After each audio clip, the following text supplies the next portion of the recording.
बाळांनो, very warm welcome. आज आपल्याला एन्झाईमबद्दल आणखीनही काही इंटरेस्टिंग गोष्टी जाणून घ्यायच्या आहेत. आणखीनही आपण डिटेलमध्ये आज एन्झाईमबद्दल शिकणार. आजच्या या व्हिडिओ लेक्चरमध्ये आपल्याला शिकायचं की एन्झाईमचं नॉमेनक्लेचर कसं करायचं, कोणत्या कोणत्या मेथड्स आहेत एन्झाईमचं नॉमेनक्लेचर करायच्या, त्याचबरोबर एन्झाईमचं क्लासिफिकेशन कसं करायचं, कोणत्या कोणत्या मेथडनी एन्झाईमचं क्लासिफिकेशन होऊ शकते, कोणत्या कोणत्या मेथड्स आहेत.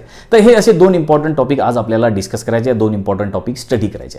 आता लास्ट लेक्चर जे होतं त्याच्यामध्ये आपण एन्झाईमच्या काही बेसिक गोष्टी समजून घेतल्या होत्या. एन्झाईम कशाला म्हणायचं, एन्झाईम कसे तयार झालेले आहेत, त्याचबरोबर एन्झाईमचं नेचर काय, एन्झाईमचं काय काय प्रॉपर्टी आहेत, हे सगळं काही जे आहेत हे लास्ट लेक्चरमध्ये आपण शिकलो. लास्ट लेक्चर खूप इम्पॉर्टंट होतं. जर तुम्ही बघितलं नसेल तर प्लेलिस्टमध्ये आहेच, प्लेलिस्ट जाऊन तुम्ही जरूर बघा. तर आपण काय शिकलो आहे लास्ट लेक्चरमध्ये? आपण शिकलो की आपल्या बॉडीमध्ये, आपल्या सेलमध्ये खूप साऱ्या हजारो रिॲक्शन सुरू असतात, ज्याला आपण मेटाबॉलिझम म्हणतो किंवा बायोकेमिकल रिॲक्शन्स असं म्हणतो. आणि ह्या सगळ्या बायोकेमिकल रिॲक्शनसाठी आपल्याला एन्झाईमची आवश्यकता असते. एन्झाईम नसले तर आपल्या बॉडीमध्ये एकही बायोकेमिकल रिॲक्शन होणार नाही, एकही रिॲक्शन होणार नाही. आपल्या बॉडीमध्ये, आपल्या सेलमध्ये हजारो रिॲक्शन चालू असतात आणि त्या हजारो रिॲक्शनसाठी हजारो आपल्याला एन्झाईम्स लागतात. हे एन्झाईमच नसले तर आपल्या बॉडीमध्ये एकही रिॲक्शन होणार नाही, आपल्या सेलमध्ये एकही रिॲक्शन होणार नाही. जर झाली तरी स्लो होईल.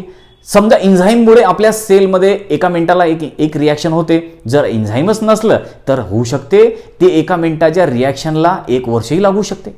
म्हणजे एन्झाईममुळे एवढा फरक पडतो. म्हणून ते एन्झाईम इम्पॉर्टंट आहे. एन्झाईममुळेच तर आपल्या बॉडीमध्ये सगळ्या गोष्टी सुरू आहेत. आपण हे पण शिकलो की आपले जे एन्झाईम्स आहेत ते प्रोटीन्स आहेत, ते प्रोटीनपासून बनलेले आहेत. आणि आपल्याला माहिती आहे प्रोटीन म्हणजे काय असतात, ॲमिनो ॲसिड असतात. म्हणजेच आपले एन्झाईम जर प्रोटीन आहे तर आपले एन्झाईम हे ॲमिनो ॲसिडपासून बनलेले असतील, बरोबर आहे.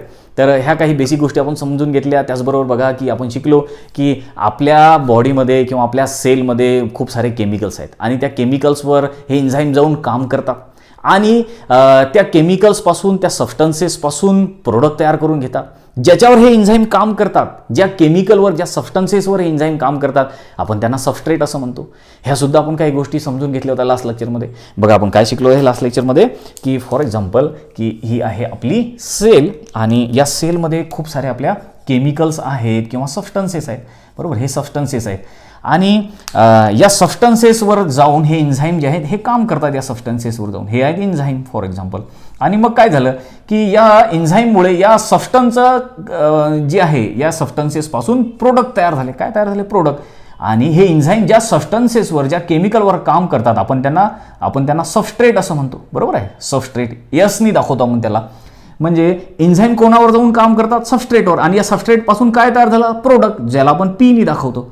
आणि हे प्रोडक्ट असतं, मग आपल्याला डिफरंट प्रोडक्टची आपल्याला आवश्यकता असते आणि ह्या डिफरंट प्रोडक्टसाठीच ते एन्झाईम काम करत असतात.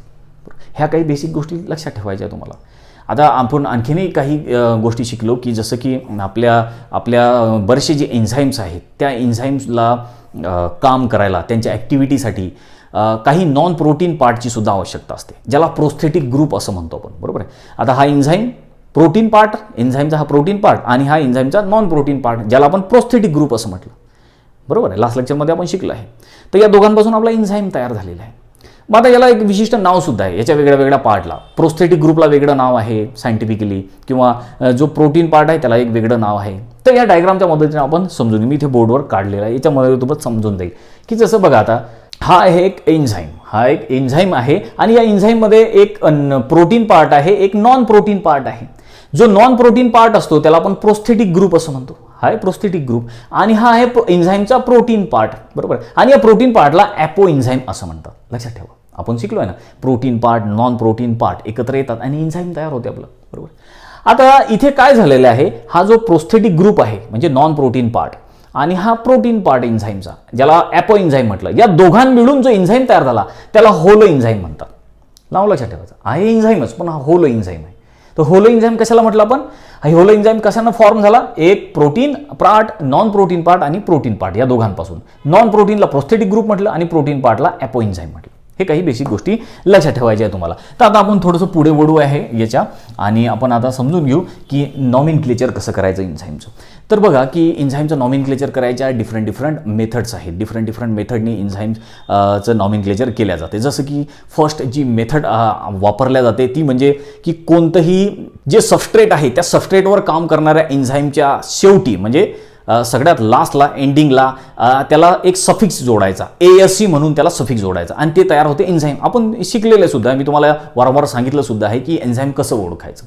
तर एन्झाईमच्या लास्टला ASE लिहून येते. कोणतंही नावाच्या एंडला ASE लिहून आलं की समजून चला ते एन्झाईम आहे. जसं की प्रोटीएज, अमायलेज, लायपेज है ना. हे मी तुम्हाला एक्झाम्पलसुद्धा दिले होते जेव्हा आपण ह्युमन न्यूट्रिशन हा चॅप्टर शिकलो, डायजेशन ॲब्झॉर्प्शन हा चॅप्टर शिकलो. याच्यामध्ये हे सगळे येऊन गेलेले आहेत एन्झाईम, आणि मी तुम्हाला तेव्हा सांगितलं होतं की एन्झाईम कसे ओळखायचे आहेत तुम्हाला, बरोबर आहे.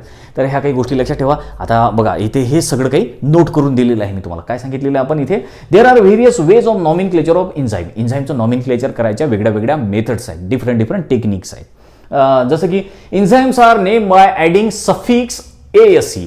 एन्झाईमचं जे नाव आहे त्याच्या लास्टला काय जोडायचं आहे आपल्याला, ASE जोडायचं आहे. To the name of substrate on which they act. ज्या सबस्ट्रेटवर हे काम करतात त्या सबस्ट्रेटच्या लास्टमध्ये ASE जोडायचं, म्हणजे समजून चालायचं की तो एन्झाईम आहे. फॉर एक्झाम्पल बघू आपण, जसं प्रोटीएज, सुक्रेज, ASE लागला याच्या समोर, प्रोटीएजच्या समोर ASE सफिक्स. त्याचबरोबर सुक्रेज बघा इथे ASE लागला या सुक्रेजच्या लास्टला, सफिक्स एंड झालं ASE. तर हे सगळे काय समजायचे, हे एन्झाईम समजायचे. आणि हे एन्झाईम कशावर काम करतात, हे एन्झाईम सबस्ट्रेटवर काम करतात. त्या सबस्ट्रेटच्या अकॉर्डिंग यांचे नावं तयार झाले आहेत. जसं की आता प्रोटीएज आहे, हा प्रोटीनला डायजेस्ट करणारा एन्झाईम आहे, प्रोटीनचं ब्रेकडाऊन करणारा. इथे आपण नोट पण करून दिलेला आहे. जसं की protease, sucrase etcetera which breakup, काय ब्रेकअप करतात हे प्रोटीन्स. प्रोटीनला ब्रेक करणारा कोण आहे, प्रोटीएज. नाव लक्षात ठेवायचं तुम्हाला. तसंच सुक्रोजला ब्रेकअप करणारा. सुक्रोज काय झालं इथे सबस्ट्रेट आहेत, हे काय झाले आपले सबस्ट्रेट, हे आपले केमिकल्स आहेत. या केमिकलला तोडणारे, या केमिकलला ब्रेक करणारे किंवा या केमिकलला डायजेस्ट करणारे काय आहेत आपल्याकडे, एन्झाईम्स आहेत. जसं की आता प्रोटीनला डायजेस्ट करणारा प्रोटीएज, सुक्रोजला डायजेस्ट करणारा सुक्रेज हा एन्झाईम. तर अशा तऱ्हेने हे नावं तयार केले जातात. हे बिलकुल एक सिंपल मेथड आहे. तर नेहमी आता याच्यानंतर लक्षात ठेवायचं की हे एन्झाईम कसे ओळखायचे. तर एन्झाईमच्या लास्टला काय येईल, ASE येईल. पण याच्या अगोदरची एक जुनी काही मेथड होती, जुन्या मेथड होत्या त्या, की त्याच्यामध्ये जे आहे ASE वगैरे वापरत नव्हतं. एन्झाईमचे असे वेगळेच नाव होते. जसं की रेनिन, हे पण एन्झाईम आहे, आपण शिकलो. त्याचबरोबर आहे पेप्सिन, कायमोट्रिप्सिन वगैरे है ना. हे सगळे काय हे आहेत एन्झाईमच, पण या एन्झाईमच्या नावासमोर ASE लागलेला नाही आहे. याला एक्सेप्शन सुद्धा आहे. आता याच्यानंतर तुम्हाला लक्षात येईल की जसं की प्रोटीएज, सुक्रेज हे एन्झाईम आहेत, हे पण पेप्सिन, रेनिन हे सुद्धा एन्झाईम आहेत, पण याच्या नावासमोर थोडी लागला ASE. हे त्याला एक्सेप्शन सुद्धा आहेत. हे इथे तुम्हाला याचे एक्सेप्शन सुद्धा लक्षात ठेवायचे आहे. आता पुढे आता आणखीन आपल्याला काय सांगितलेलं आहे, तर the name can be the enzymes can be named according to the function they perform. आता पहिलं मेथड आपण बघितली एन्झाईमची. एन्झाईमच्या नॉमिनक्लेचर करायच्या वेगळ्या वेगळ्या मेथड्स आहेत. जसं की पहिली मेथड आपण एन्झाईमची बघितली की ASE लागला की एन्झाईम आहे ओळखायचं. त्याचबरोबर आता आणखीन एक मेथड आहे एन्झाईमचं नॉमिनक्लेचर करायची, आणि ती मेथड कोणती आहे, त्याच्या फंक्शनच्या अकॉर्डिंग, एन्झाईम कोणतं फंक्शन करतात त्याच्या अकॉर्डिंग ही मेथड तयार झालेली आहे. जसं की फॉर एक्झाम्पल डिहायड्रोजिनेज. हे एन्झाईम काय करतील, तर हे एन्झाईम काय करतील, रिमूव्ह हायड्रोजन रिमूव्ह जे करतील त्यांना डिहायड्रोजिनेज असं म्हणणार आपण, है ना. बिलकुल सिंपल आहे. ASE लागला की नाही लास्टला. त्याचबरोबर बघा सेकंड एक्झाम्पल कार्बॉक्झिलेज. आता हा एन्झाईम काय करतो, ऍड CO2 यांनी कार्बन डायऑक्साईड ऍड केला, म्हणून याला काय म्हटलं, कार्बॉक्झिलेज. ASE लागलं. हे नाव कशाच्या अकॉर्डिंग आहे, याच्या फंक्शनची. हे एन्झाईम कोणतं फंक्शन करतात त्याच्या अकॉर्डिंग. जर एन्झाईमनी हायड्रोजन काढून टाकलं त्या एन्झाईमला आपण डिहायड्रोजिनेज म्हणणार. जर त्यांनी कार्बन डायऑक्साईड ऍड केला तर कार्बॉक्झिलेज म्हणणार. त्याचबरोबर आपण जर कार्बन डायऑक्साईड जर काढून टाकला तर आपण डिकार्बॉक्झिलेज म्हणणार. बघा डिकार्बॉक्झिलेज हा पण एन्झाईम आहे. याच्या नावासमोर पण ASE लागलं, आणि यांनी काय केलं, यांनी कार्बन काढून टाकला म्हणून यांना, कार्बन डायऑक्साईड काढून टाकला म्हणून यांना या एन्झाईमला काय म्हटलं, डिकार्बॉक्झिलेज. त्याचबरोबर आता आणखीन एक एक्झाम्पल बघू आपण, ऑक्सिडेज. आता हा ऑक्सिडेज काय करतो, हा ऑक्सिडेज हेल्पिंग इन ऑक्सिडेशनमध्ये हेल्प करतो हा, म्हणून याला ऑक्सिडेज असं म्हणतात. ASE लागलेलं आहे प्रत्येकासमोर, हे लक्षात ठेवा. तर ही एक मेथड आहे एन्झाईमचं नॉमिनक्लेचर करायची, आणि हे मेथड कशाची अकॉर्डिंग आहे, फंक्शनच्या अकॉर्डिंग. एन्झाईम कोणतं फंक्शन करतो त्याच्या अकॉर्डिंग. बिलकुल सिंपल आहे, लक्षात ठेवायचं तुम्हाला. आता आणखीन एक बघू आपण पुढे मेथड, की बघा काय, some enzymes name according to the source they obtain. For example papain from papaya. आता काही काही एन्झाईम असे असतात की ते जिथून तयार केलेले आहेत, जिथून ते ऑब्टेन केले तिथून त्याला ते नाव दिलं जाते. जसं पपयामधून एन्झाईम काढलं की त्याला पॅपेन असं नाव देतात, बरोबर. आता आपल्याला एक बुकमध्ये सुद्धा माहिती दिलेली आहे बघा, की काय सांगितलेलं आहे, some enzymes are name according to the source from which they are obtain. For example papain from papaya. आपण बघितलंय पॅपेन जे एन्झाइम आहे हे कशापासून काढला जाते, पपयापासून काढला जाते. आणखी एक एक्झाम्पल आपण आपल्याला दिलेलं आहे, bromelain from member of bromeliaceae family pineapple. या पायनॅपल मधून सुद्धा एक एन्झाइम काढला जाते आणि त्या एन्झाइमला काय नाव दिलेलं आहे, ब्रोमेलिन. आता हे ब्रोमेलिन जे आहे या पायनॅपलची फॅमिली आहे ब्रोमेलॅनेसी, याच्यावरून हे नाव याला पडलेलं आहे. तर कधी कधी एन्झाइमचं नाव कशाच्या अकॉर्डिंग दिल्या जाते, त्याच्या सोर्सच्या अकॉर्डिंग. जसं पपयामधून एन्झाइम काढलं की त्याला पॅपेन म्हटलं, पायनॅपलमधून एन्झाइम काढलं की त्याला ब्रोमेल म्हटलं, अशा टाईपचं. पुढे आणखीन आपल्याला काय सांगितलेलं आहे बघा. आता हे सगळे खूप सारे कन्फ्युजन झालेले आहेत, त्यामुळे आता एन्झाइमचं एक सिस्टमॅटिक नाव ठेवायची सुद्धा एक मेथड तयार झालेली आहे. प्रत्येकाने आपलं वेगळं वेगळं नाव ठेवलेलं आहे. मग आता हे सगळं काही जे आहे त्याच्यामुळे गोंधळ होतो. म्हणून आता एन्झाइमचं नाव ठेवायसाठी एक इंटरनॅशनल कोड यूज केला जातो. काय म्हणतात त्याला, आपण ते सुद्धा समजून घेऊ. की बघा, according to international code of enzyme nomenclature. आता एन्झाइमचं नॉमेनक्लेचर करायसाठी एक इंटरनॅशनल कोड बनवलेले आहेत. आता त्या कोडच्या अकॉर्डिंगच एन्झाइमला नावं द्यावे लागणार आहेत, बरोबर आहे. आता हा कोड काय सांगतो आपल्याला, each enzyme name end with ASC. प्रत्येक एन्झाइम जे आहे ते ASCनंच एंड झालं पाहिजे, जसं की प्रोटीएज, सुक्रेज वगैरे आहे ना, ASC लागला पाहिजे. And consist of double name. कोणतंही एन्झाइम जे आहे हे ASCनी संपलं पाहिजे आणि त्या एन्झाइमचे नाव हे 2 असले पाहिजे, डबल नेम असलं पाहिजे. डबल कोणतं आहे आता ते पण बघूया आपण. की फर्स्ट काय म्हटलं याचं, the first name indicate the nature of substrate upon which the enzyme act. पहिलं जे आपण नाव देणार ते सबस्ट्रेटचं नेचर कसं आहे त्याच्या अकॉर्डिंग ते नाव राहील. सेकंड काय, second name indicate the reaction कॅटलाइज. त्याचबरोबर सेकंड नेम मध्ये आपण काय ठेवणार आहे एन्झाइमच्या, की ते एन्झाइम कोणत्या प्रकारचं काम करते ते राहील इथे. जसं की आपल्याला एक्झाम्पल दिलेलं आहे, पायरुविक डी कार्बोक्झिलेज. हे पण एन्झाइम आहे, लक्षात ठेवा. आता या एन्झाइम मध्ये काय झालेलं आहे की 2 नावं आलेले आहेत, एक पायरुविक आणि डी कार्बोक्झिलेज. आणि एंड कसं झालं एन्झाइमची, ASCनी एंड झालेला आहे. इंटरनॅशनल कोड काय सांगतो, एन्झाइमचं नाव कशाने संपलं पाहिजे, ASCनी. आणि त्याचबरोबर एन्झाइममध्ये 2 नावं असले पाहिजे. एक नाव त्याचं जे आहे ते सबस्ट्रेटचं नेचर शो केलं पाहिजे आणि दुसऱ्या नावामध्ये ते एन्झाइम कोणतं काम करते ते दाखवलं गेलं पाहिजे. आता एन्झाइमनी कोणतं काम केलं इथे तर आपल्याला दिसते, धिस एन्झाइम रिमूव्ज CO2. डी कार्बोक्झिलेज म्हटलं ना, डी कार्बोक्झिलेज म्हणजे काय की रिमूव्ह CO2, कार्बन डायऑक्साईड काढून टाकणे. मग या इथे काय केलं या एन्झाइमनी पायरुविक ऍसिड मधून कार्बन डायऑक्साईड रिमूव्ह केला. काय म्हटलेलं आहे बघा, पुढे समजते तुम्हाला. This enzyme remove CO2 from substrate pyruvic acid. या एन्झाइमनी काय केलं, पायरुविक डी कार्बोक्झिलेज नावाचं हे एन्झाइम यांनी काय केलं, पायरुविक ऍसिड मधून कार्बन डायऑक्साईड काढून घेतला, कार्बन डायऑक्साईड काढला, म्हणून याला काय म्हटलं, पायरुविक डी कार्बोक्झिलेज. कार्बन डायऑक्साईड काढल्यामुळे डी कार्बोक्झिलेज म्हटलं. आणि कशातून काढला तर तो काढला पायरुविक ऍसिड मधून. तशा तऱ्हेने हे एन्झाइमचे नॉमेनक्लेचर करायच्या वेगळ्या वेगळ्या मेथड्स आहेत.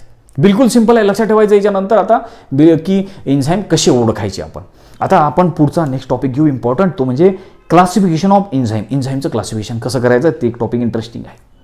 परंतु आता आपल्याला इम्पॉर्टंट टॉपिक स्टडी करायचा आहे आणि तो आहे क्लासिफिकेशन ऑफ एन्झाइम्स. एन्झाइमचं क्लासिफिकेशन कसं करायचं. आपण नॉमेनक्लेचर तर शिकलो, एन्झाइमचं जे नॉमेनक्लेचर आहे ते आता इंटरनॅशनल कोडच्या अकॉर्डिंग ते क्लासिफिकेशन करावं लागतं एन्झाइमचं, ज्याच्यामध्ये एन्झाइमला 2 नावं दिलेली असतात. आधीच्या काळी जे आहे एन्झाइमला एकच नाव दिलं जात होतं आणि आता कंपल्सरी केलं आहे की एन्झाइमला 2 नावं दिल्या जातील आणि शेवटी एन्झाइमच्या काय येईल, ASC येईल.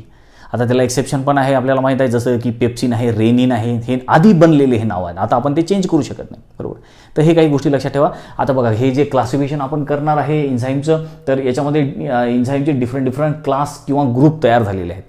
आता कोणते कोणते ग्रुप आहेत एन्झाइमचे, कोणते कोणते क्लास तयार झालेले आहेत एन्झाइमचं, जसं की ऑक्सिडो रिडक्टेज. जे एन्झाइम ऑक्सिडेशन रिडक्शन करतील त्या एन्झाइमला आपण काय म्हणणार, ऑक्सिडो रिडक्टेज एन्झाइम. त्याचबरोबर आहे ट्रान्सफरेजेस. आता एन्झाइम काय करतील, नावातच आहे, ट्रान्सफर करतील. हे हायड्रोजन, ऑक्सिजन जे काय असेल किंवा एखादा केमिकल ग्रुप किंवा ॲटम हा ट्रान्सफर करतील, म्हणून याला ट्रान्सफरेजेस असं म्हटलेलं आहे एन्झाइमला. तर त्यानंतर आणखीन एक एन्झाइमचा ग्रुप आहे हायड्रोलेजेस. हे एन्झाइम काय करतील, हे हायड्रोलिसिस करतील, म्हणून याला हायड्रोलेजेस असं म्हटलं. तर या ग्रुपमध्ये भरपूर सारे एन्झाइम्स आहेत. आणि त्यानंतर आता आणखीन एक ग्रुप आहे एन्झाइमचा किंवा आणखीन एक क्लास आहे लायझेस. आता याचं नाव होतं हे काय करतात, एखाद्या मॉलिक्यूलला ब्रेक करतात, म्हणून त्याला लायझेस असं नाव पडलेलं आहे. तर त्यानंतर आता आहे लास्टमध्ये आयसोमरेजेस. आता हे एन्झाईम काय करतात? आयसोमरायझेशन करतात, म्हणजे हे एखाद्या मॉलिक्यूलचा स्ट्रक्चर चेंज करतात, म्हणून आपण अशा एन्झाईमला आयसोमरेजेस असं म्हणतो. तर अशा तऱ्हेने हे एन्झाईमचे काही ग्रुप आहे किंवा एन्झाईमचे क्लासेस आहेत. तर हे सगळे क्लासेस आपण 1 बाय 1 करून शिकू. तसं जसं फर्स्ट जो क्लास आहे एन्झाईमचा तो आहे ऑक्सिडो रिडक्टेज हा क्लास किंवा हा ग्रुप. आता याच्या नावातच आपल्याला दिसते याच्यामध्ये काय ऑक्सिडो रिडक्टेज म्हणजे काय, हे एन्झाईम काय करतात? ऑक्सिडेशन आणि रिडक्शन करतात. म्हणजे याच्यामध्ये काय होत असेल, याच्यामध्ये हायड्रोजन जे आहे ते बाहेर निघत असेल किंवा ऑक्सिजन ऍड केल्या जात असेल, म्हणून आपण त्याला ऑक्सिडो रिडक्शन असं म्हणतो, ज्याच्यामध्ये ऑक्सिडेशन पण होते रिडक्शन पण होते. अशा एन्झाईमला काय म्हणणार आपण? ऑक्सिडो रिडक्टेज एन्झाईम. जसं की आता याचं एक्झाम्पल बघू आपण, अल्कोहोल डिहायड्रोजिनेज. हे जे एन्झाईम आहे हे एन्झाईम ऑक्सिडो रिडक्टेज या कॅटेगरीमधलं हे एन्झाईम आहे. आता हे एन्झाईम काय काम करते तर बघा आपण समजून घेऊ की हे एन्झाईम काय करते, या अल्कोहोलचं ऑक्सिडेशन रिडक्शन करते. तर काय करते हे बघा की आपण इथे दिलेलं आहे अल्कोहोल आणि याची रिॲक्शन कोणासोबत? NAD सोबत झाली. NAD म्हणजे काय? Nicotinamide adenine dinucleotide. आता इथे काय झालं की इथे अल्कोहोलमधून हायड्रोजन निघून जातात, म्हणजे याचं काय झालं? रिडक्शन झालं आणि हे हायड्रोजन जाऊन कोणाला भेटतात? NADला भेटतात. NADचं मग काय होते? NADचं तयार होते NADH2. पहिले NADच होतं, आता याला हायड्रोजन येऊन भेटले म्हणून याचं H2 तयार झालं. निकोटिनामाइड ॲडेनिन डायन्यूक्लियोटाइड हायड्रोजन असं म्हटलं जातं याला, बरोबर. आणि ही रिॲक्शन कोणामुळे झाली? कोणत्या एन्झाईममुळे झाली? अल्कोहोल डिहायड्रोजिनेज या एन्झाईममुळे झाली. म्हणून अशा तऱ्हेनं अल्कोहोल डिहायड्रोजिनेजनी काय काम केलं? अल्कोहोल डिहायड्रोजिननी जे आहे ऑक्सिडेशन रिडक्शनचं काम केलं, म्हणून याला नाव आहे ऑक्सिडो रिडक्टेज. हा कोणत्या ग्रुपचा एन्झाईम आहे? हा एन्झाईम आहे ऑक्सिडो रिडक्टेज या ग्रुपचा. आता आपल्याला बघा याच्याबद्दल काय सांगितलेलं आहे, आपण ते रिॲक्शन समजून घेतली. आता आपल्याला बुकमध्ये आपल्याला काय सांगितलेलं आहे? ऑक्सिडो रिडक्टेजेस म्हणजे काय? These are the enzyme catalysing oxidation and reduction reaction by transfer of hydrogen and किंवा ऑर ऑक्सिजन. हे हायड्रोजन किंवा ऑक्सिजन ट्रान्सफर करतात, म्हणून याला ऑक्सिडो रिडक्शन एन्झाईम असं म्हटलेलं आहे. आणि पुढे आपल्याला दिली पण आहे ही रिॲक्शन आपण समजून घेतली. आता सेकंड आहे ट्रान्सफरेजेस. ट्रान्सफरेजेस हे कशाला म्हणायचे ते आपण समजून घ्यायच्या अगोदर याच्यात बघून घेऊ आपण. These are enzyme catalyse transfer of certain group. हे एन्झाईम काय करतात? ट्रान्सफरेजेस या ग्रुपमधले हे ट्रान्सफरेजेस ह्या एन्झाईम्स हे काय करतात? एन्झाईम्स हे काही ट्रान्सफर करतात, एखादा ग्रुप हे ट्रान्सफर करतात बिटवीन 2 मॉलिक्यूल. 2 मॉलिक्यूलमध्ये एखादा ग्रुप ट्रान्सफर करतात, म्हणून याला ट्रान्सफरेजेस असं म्हटलेलं आहे. नावातच आहे ट्रान्सफरेज म्हणजे ट्रान्सफर करतात हे काहीतरी ग्रुप. फॉर एक्झाम्पल दिलेला आहे ग्लुकोकायनेज. आता हा ग्लुकोकायनेज जो एन्झाईम आहे हा ट्रान्सफरेज या ग्रुपमधला आहे. हा ग्लुकोकायनेज काय करतो? तर हा ट्रान्सफर करतो, काहीतरी ग्रुप ट्रान्सफर करतो. कोणाच्या मध्ये ट्रान्सफर केला नाही? ग्लुकोज आणि ATPच्या मधात यांनी काहीतरी ट्रान्सफर केलं. आता काय तयार झालं बघू आपण याच्यामध्ये. बघा की इथे जे ग्लुकोज आणि ATP आहे याच्यामध्ये हा ATP जो आहे एडिनोसिन ट्रायफॉस्फेट हा काय करतो? आपल्याकडचा फॉस्फेट या ग्लुकोजला देऊन टाकतो. म्हणजे इथला जो मॉलिक्यूल आहे तो ट्रान्सफर झाला की नाही ग्लुकोजमध्ये. कोणामुळे ट्रान्सफर झाला? ग्लुकोकायनेज या एन्झाईममुळे ट्रान्सफर झाला. म्हणून अशा तऱ्हेच्या रिॲक्शनला काय म्हटलं? Transferase reaction. आता काय झालं बघा की जेव्हा या ATP मधला फॉस्फेट ग्रुप याला जोडतो तेव्हा काय होते? ग्लुकोज 6 फॉस्फेट तयार होते. काय तयार होते? आधी ग्लुकोज होतं, आता ग्लुकोजला फॉस्फेट येऊन जुळलं, याच्यामधलं एक फॉस्फेट निघालं, याला जाऊन जुळलं. आता काय तयार झालं? Glucose 6 phosphate. आणि आता ATPनं आपल्याकडचा फॉस्फेट एक देऊन टाकला, म्हणून आधी हा ट्रायफॉस्फेट होता, ॲडिनोसिन ट्रायफॉस्फेट. 3 फॉस्फेट होते, आता काय राहिला? हा ॲडिनोसिन डायफॉस्फेट. या 3 मधला फॉस्फेट निघून गेला, आता हे डाय झाले ॲडिनोसिन डायफॉस्फेट. आधी काय होते? ॲडिनोसिन ट्रायफॉस्फेट. याने एक फॉस्फेट याला देऊन टाकला. आणि ही सगळी रिॲक्शन कोणामुळे झाली? ग्लुकोकायनेज या एन्झाईममुळे झाली. या ग्लुकोकायनेजमुळे जो मॉलिक्यूल आहे तो ट्रान्सफर झाला. म्हणून अशा टाईपच्या रिॲक्शनला आपण ट्रान्सफरेज असं रिॲक्शन असं म्हटलं, बरोबर. आता पुढचा ग्रुप आहे हायड्रोलेजेस. हायड्रोलेजेसबद्दल आपल्याला काय माहिती सांगितली आहे ते आपण बघू पहिले, नंतर मग ही एन्झाईम ही जी रिॲक्शन आहे ते समजून घेऊ. आता बघा काय सांगितले आपल्याला. These are the enzyme catalyse hydrolytic reactions. हे एन्झाईम काय करतात? हायड्रोलायसिस रिॲक्शनला कॅटलाइज करतात, म्हणजे ती घडून आणतात ती reaction. These class include amylases, proteases, lipases, etc. Example पाहू आपण ग्लुकोजचं. आता हीच रिॲक्शन आपण बोर्डवर लिहिलेली आहे. आता बघा हायड्रोलेजेस हे जे हा जो एन्झाईमचा ग्रुप आहे हे काय करतात? हायड्रोलेजेस करतात कोणत्याही मॉलिक्यूलचं. आणि एक आणखीन इम्पॉर्टंट लक्षात ठेवा गोष्ट की जेवढे की आपले डायजेस्टिव्ह एन्झाईम्स आहेत, जसं सुक्रेज, माल्टेज, लॅक्टेज वगैरे जे काय असेल आपल्या डायजेस्टिव्ह एन्झाईम्स, ते सगळे हायड्रोलेजेस या कॅटेगरीमध्ये येतात. त्यांना हायड्रोलेजेस असं म्हणणार आपण. हे इथे इम्पॉर्टंट गोष्ट लक्षात ठेवायची तुम्हाला. डायजेस्टिव्ह एन्झाईम जे आपल्या बॉडीमध्ये आपल्या आपल्या जे एलिमेंटरी कॅनल आहे त्याच्यामध्ये भरपूर सारे डायजेस्टिव्ह हे आहेत डायजेस्टिव्ह एन्झाईम्स आहेत. ते डायजेस्टिव्ह एन्झाईम्स कोणत्या कॅटेगरीमध्ये आहेत? हायड्रोलेजेस या कॅटेगरीमध्ये आहेत. आणि हे काय करतात? हे हायड्रोलेजेस करतात. काय झालं आता बघा, इथे सुक्रोज जो आहे, आता सुक्रोज काय आहे? इथे सबस्ट्रेट आहे आणि या सबस्ट्रेटवर काम करणारा एन्झाईम कोणता राहील? सुक्रेज. आता या सुक्रेजनी काय केलं? या सुक्रोजला ग्लुकोज आणि फ्रुक्टोजमध्ये कन्वर्ट करून टाकलं, म्हणजे तोडलं, सोपं केलं, ब्रेक केलं याला, बरोबर आहे. हा एन्झाईम नसता तर हा सुक्रोज तुटला असता का? ब्रेक झाला असता का? नाही. आपण शिकलेलं आहे पण नाही.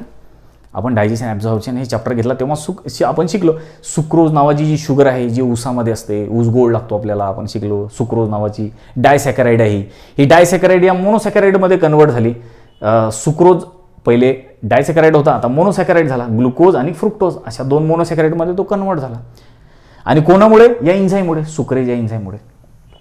आणि हा जो एन्झाईमचा ग्रुप आहे याला हायड्रोलेजेस असं म्हटलं जातं. त्यानंतर नेक्स्ट आहे लायझेजेस. आता लायझेसबद्दल आपल्याला काय माहिती सांगितली आहे ते आपण आधी बघू.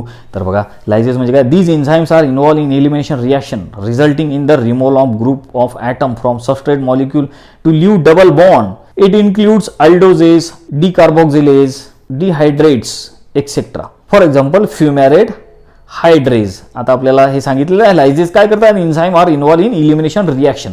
इलिमिनेशन रिॲक्शनमध्ये लायझेस काय करतील? ते काहीतरी काढून घेतात.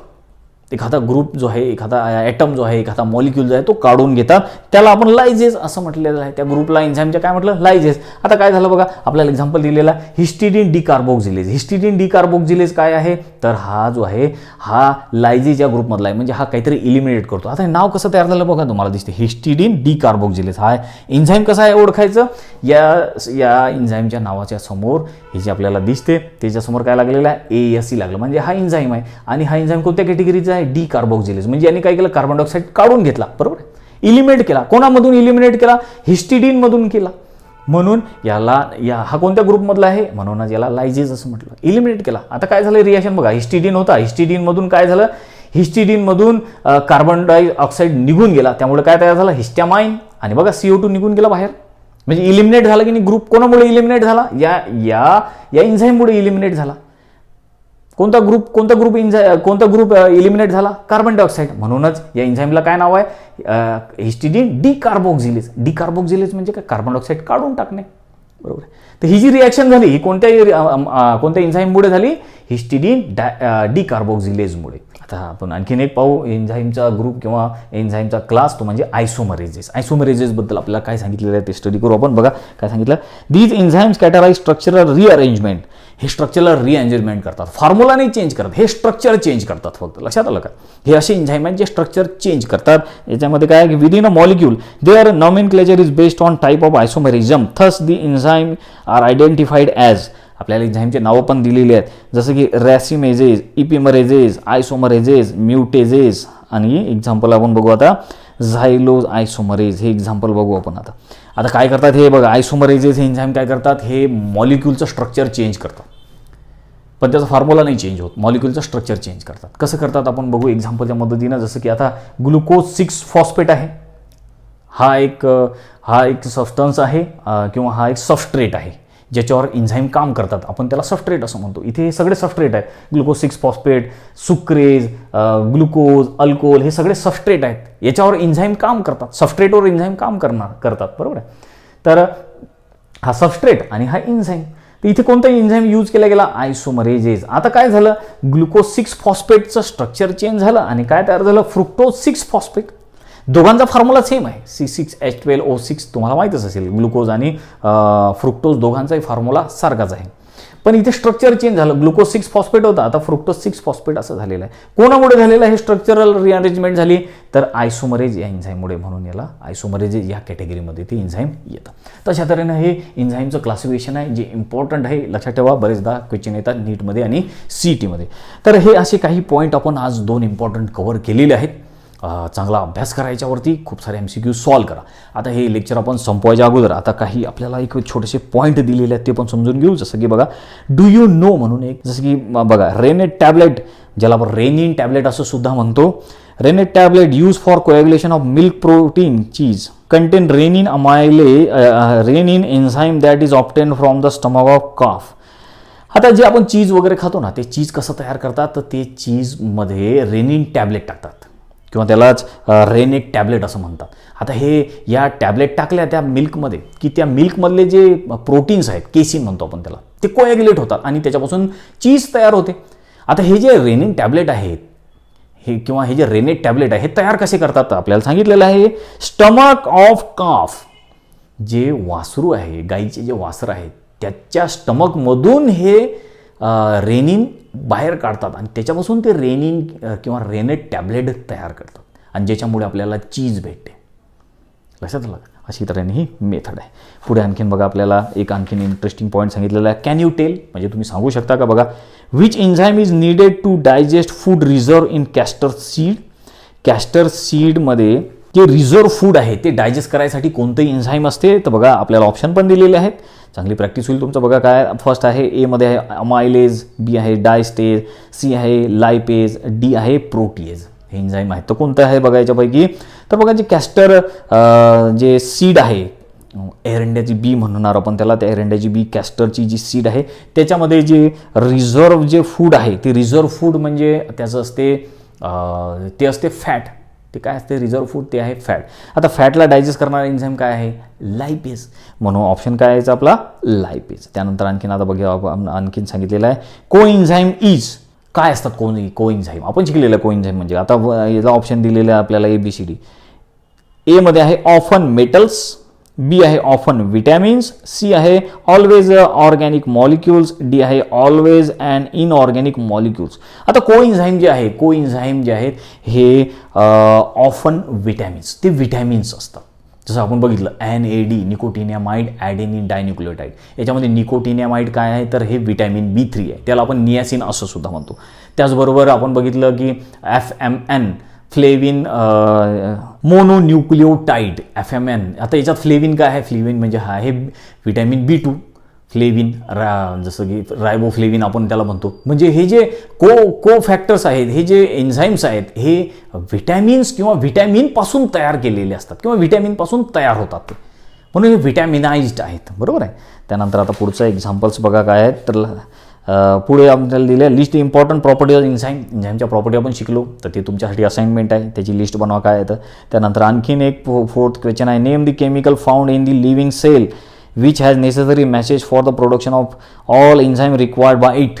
आता हे सुद्धा तुम्ही याच्यावर विचार करा आणि स्वतःचे असाइनमेंट म्हणून सॉल्व करा. अशा तऱ्हेने आपण हा टॉपिक इम्पॉर्टंट आज इथे घेतलेला आहे. याच्यानंतर आपल्याला शिकू मेकॅनिझम ॲक्शन, एन्झाईम ॲक्शन, एन्झाईमची ॲक्शन कशी होते ते आपण शिकू नेक्स्ट टॉपिकमध्ये.